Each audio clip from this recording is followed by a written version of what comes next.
Good afternoon, and welcome to Blindformers. I'm your host, Blind Prime, and for today we're going to be covering Transformers Generations Legacy Evolution Comic Universe Tarn from the IDW Comics. This one's for you, Go Beyond Comics.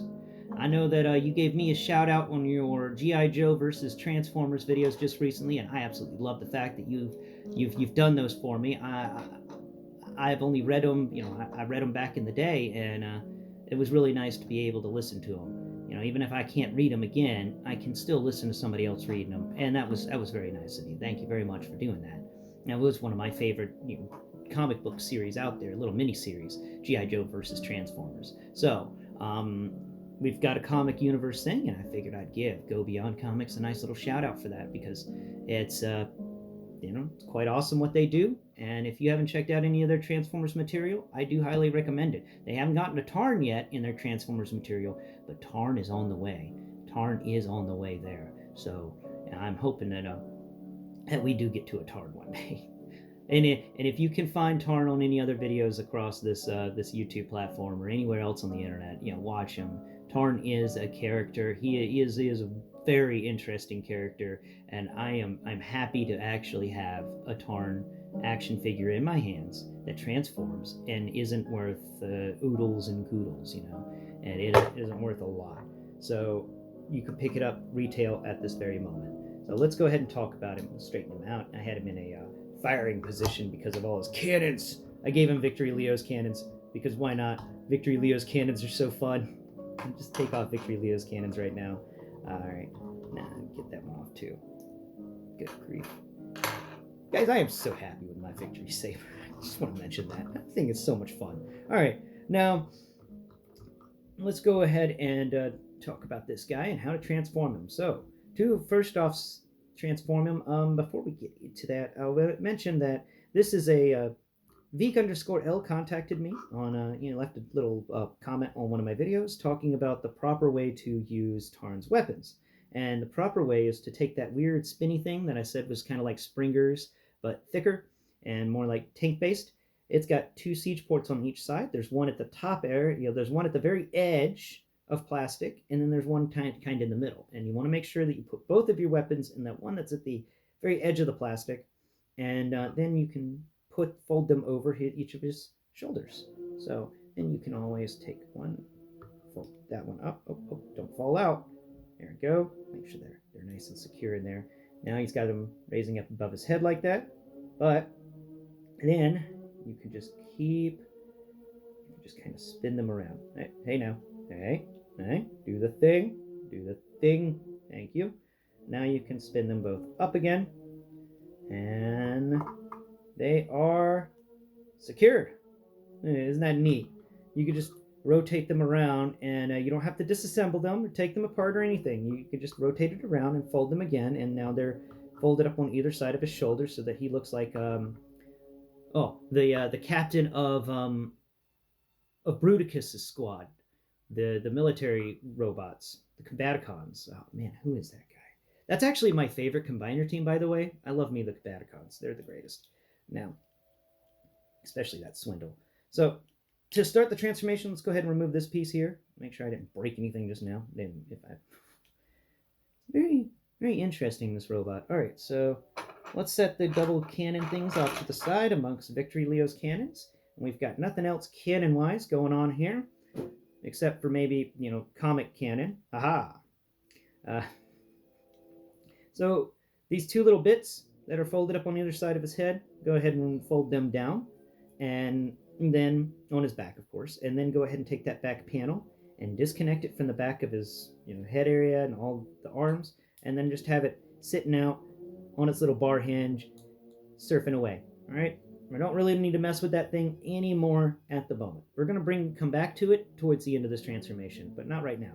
Now on his arms, go ahead and remember in the One Meets the Eye video, I explained to you about those cool little panels that can unfold from each of the shoulders.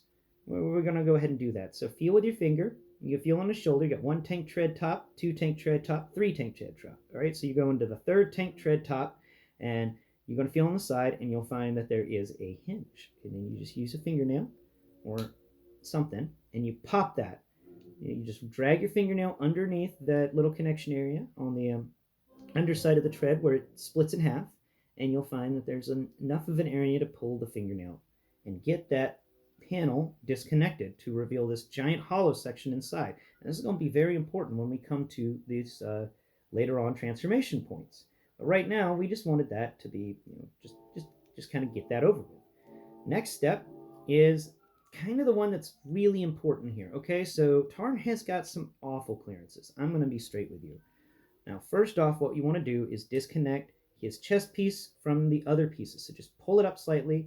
Don't pull it up too far. We're just unconnecting things first, okay? So now that it's slightly, now that it's unconnected from everything, grab each of these arms and go ahead and pull them out, okay? They'll each pull out a couple of millimeters, and then we're going to go about rotating these arms. So now that that's done, rotate each of the arms backwards. Do not rotate them forwards. You will knock his chest piece off and then have to figure out how to put that back on. It is kind of easy to put back on, but it's also a little difficult because of clearances. So just go ahead and rotate each of these. Now you got to do them in tandem with one another because of this chest piece and its propensity for just pop it off. It's got a propensity for popping off. Now, these connection points on these shoulders are a little annoying. There it goes. Really annoying. My God, this guy's got some sturdy connections, okay? He's got some sturdy connections. Go ahead at this time, while we're doing all this stuff, making sure I don't accidentally break something. Go ahead and fold his head into his body. All you're doing is just folding his head backwards, and it's going to go under the backpack area that we have sitting up on its bar hinge, and fall into a little hole cubby made just for it. Okay. Now that we've got both of the arms popped, we're going to keep rotating them backwards. All right. So you just rotate them backwards, each of them, and that will raise, if you do it correctly and slowly. This is not a fast-moving thing right here. Okay. If you do it correctly, then the chest piece panel will actually fold up with you while you're transforming, and you will end up getting a very, very nice piece. Now, for some reason, one of my arms doesn't like to connect properly in that spot. It's a little loose, but the other arm loves to just snap into place and never move again. That's the worst part of this transformation, and it's over. You got both of these things lined up. Like I said, remember, you want to push them backwards, okay? Towards the back. You don't ever want to go forwards with the rotation of these treads on the sides. They will rip that chest piece off, and then you'll have to put that chest piece back on. And nobody wants that. That's not fun.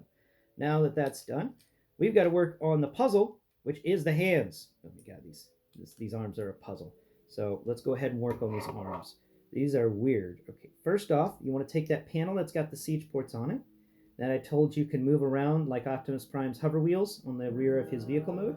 You want to go ahead and do that. You want to rotate it all the way around and then line it up so that it's laying, so that the siege ports will be on above. And now I'm going to make sure we've unfolded that panel on the side of the tread that's folded up at his shoulder, and unfold that. We're just splitting it back so that we're going to fold it down to be a complete tread. And this part may be a little annoying. It may take you a few minutes to get it right, but if you've done it correctly, then the siege port that you took from the panel, the panel on his forearm that rotated around, that should lay on top of the tread. And then the piece that we unfolded from the side of the tread, that door to allow us to fold the arm into the tread, it's going to lay on the other side. So if we've done it correctly, then the arm should fold in there nice and neat. And just remember, one door that has the siege port on it will go on top of the treads, so that will help you find which way the arm's supposed to go. And then the other one will fold down, and there's a little connection point there, and it will actually kind of fold into the arm and make it sturdy. Go ahead and rotate the hand so that it's not like grasping out in the middle of nowhere. I don't know what to do with these hands. I couldn't figure it out. I thought there may be some trick to them, but it doesn't seem to be. They just kind of seem to sit there. Now that you've done that, so we've got this entire arm assembly complete, so it's now a tread. And if you feel on the inside of it, you'll find that there's a rectangular peg hole. And if you find on the thigh there's a vertical rectangular peg on the thigh. And we're just going to connect those two together. Just connect it together. Just connect it together. Come on now. There it goes. Yeah. All right, now we're going to do the same with the other one. Yes, we are. Wow. That got really loose. When did that happen? Okay. So we're going to follow through with the other side. We're going to do all the steps, except kind of in reverse, and what have you. So let's go ahead and get all this straightened out. All right. Now, just rotate that around. Excellent. And go ahead and fold this panel down and take that. So that's going to be, I already folded that panel around. So this panel's going to, oh, wait, no, that's not right. That's not right. Fold that panel all the way around. There we go. There we are. Here we are. Right? That's going to be correct? Is that going to be correct? Or did I screw up? I think I screwed up because nothing's wanting to fold. Come on. Maybe. Oh, right. So I got to get this. And the clearances on this guy, that's honestly like the worst part about this transformation. So fold that bit down, then rotate the arm back into place. And it may take you a few tries to get this correct. Sometimes it will just all fold into place, and it will just be excellent and amazing and wonderful, and we all have tea and crumpets. Other times, it doesn't want to do it, and you have to move it around until you've lined everything up correctly. But when you do line everything up correctly with this arm, it does fall into place, and it is a solid connection. And then finally, to finish that transformation, go ahead and fold that tread piece down, the one that we unfolded at the beginning, to allow the movement of the arms. Go ahead and fold it down to lock in that arm in its new spot in vehicle mode. And finally, we're going to take the thigh port, that little peg we found on the side of the thigh, go ahead and connect it into the arm. We've got it connected. Excellent, excellent. Okay, so now let's work on the legs. Okay, these legs are actually kind of fun. They do some neat things. First off, remember, we got to pop that double jointed L knee. Excellent. And now we're going to go ahead and fold the legs down, connect everything, and we've got to kind of push them backwards just a bit, okay? So that these, you feel on the top of your Tarn. Now, almost in his vehicle mode, you'll find that there's a vertical peg on each side, a little rectangular one that was revealed when we folded these siege port panels that were on the forearm. So those little pegs on the siege port panel on the forearm, they actually become the connector point for these legs. So we're just going to fold the legs forwards and connect them to those ports. Excellent, excellent, excellent, excellent. And I totally forgot to do something with this. Oops. So we're going to go ahead and unfold those slightly. Fold this piece back down. There we go. That back panel piece is going to fold down so that the smooth rectangle that has a slight slope to it, right above the siege port, so on the same plane as the siege port, there's that nice smooth rectangle that's pretty big, has an angle to it. It's going to face forwards because we're just going to pretend it's the cockpit. I don't know if it's the cockpit or not, but I'm going to pretend it's the cockpit. And then you go ahead and fold all these pieces down. But wait, it's not quite right. Something's wrong, right? No. Yay! There it is. There's that final click I was looking for. Once you've got that final click, you know you are golden. Look at that beautiful, beautiful, weird tank. Now, we're going to go ahead and take the tank guns that we took off his back. We're not even going to bother messing with them too much. And you're going to go ahead and fold them, put them back in the same spot. You can actually transform him completely without ever moving these things if you want. I don't want, so I don't do. But go ahead and move. You do have to move them to that other siege port, though, sadly. And that will make things a little easier. Go ahead and fold them like that. All right. Rotate that around so it's all good. So we've lined up the two guns on either side. We've rotated the panel underneath for the siege port to find this, the siege peg to find this siege port wherever it went. There it is. They did such a fun job of hiding these siege ports in amongst the molding. You feel around on this guy, you can feel all sorts of little cool tricks and stuff they did. There we go. And there's the guns on top of him. And we're going to go ahead and put the cannons for Victory Leo that I have on either side of the siege ports on where his legs used to be. And there you have it.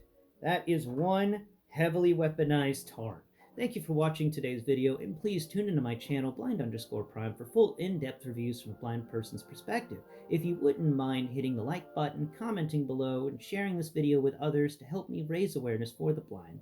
This channel is all about being an advocate for the blind and helping them find things to help them, mentally speaking, deal with depression and things like that. And that's what this channel is all about. And today's episode was all about teaching you how to transform so that blind people who can't see the instruction manuals don't get frustrated and throw the toy. I'm here for you. Don't get mad. So, hope you've enjoyed today's episode. And once again, go check out that comic book guy I mentioned at the beginning of this video. He does some excellent work, and I absolutely love his take on G.I. Joe versus Transformers. So, thanks for watching. Until next time, bye-bye for now.